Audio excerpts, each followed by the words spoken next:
অনেকে প্রশ্ন করেছেন যে স্ত্রীর লজ্জাস্থান দেখা যাবে কিনা, স্বামী তার স্ত্রীর লজ্জাস্থান দেখতে পারবে কিনা।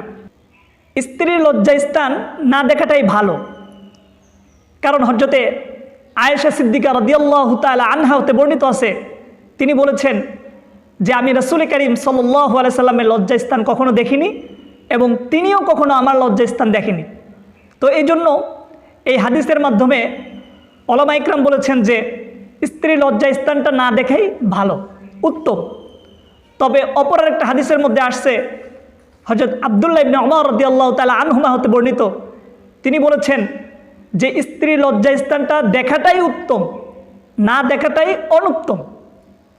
অর্থাৎ স্ত্রী লজ্জাস্থান দেখলে পারে তার শাহওয়াতটা বেশি হয়, তৃপ্তি বেশি পাওয়া যায় এবং স্ত্রীর প্রতি বেশি ভালোবাসা সৃষ্টি হয়। এই জন্য আপনি চাইলে দেখতে পারবেন, কারণ দেখাটা হযরত আব্দুল্লাহ ইবনে উমর রাদিয়াল্লাহু তাআলা আনহু তিনি বলেছেন উত্তম। তো এক হাদিসের আয়েশা রাদিয়াল্লাহু তাআলা আনহা এই হাদিসের মধ্যে তিনি বলেছেন যে আমি কখনো দেখি নাই।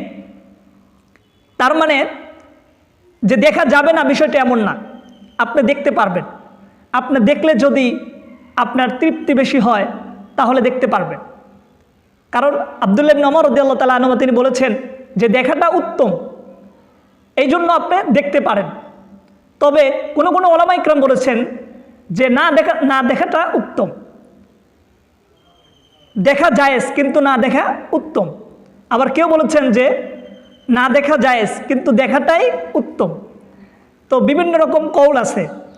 এজন্য সর্বোপরি যে কথা সেটি হচ্ছে, আপনার যদি তৃপ্তির জন্য যে একটু তৃপ্তি বেশি পাওয়া যায়, আপনার মনটা যদি অন্যদিকে যাতে না যায়, সেজন্য আপনি যদি চান যে স্ত্রীর সাথে একটু বেশি প্রেমময় সময় কাটুক, এজন্য আপনি চাইলে দেখতে পারবেন। ইসলাম এটাকে নিষেধ করেনি।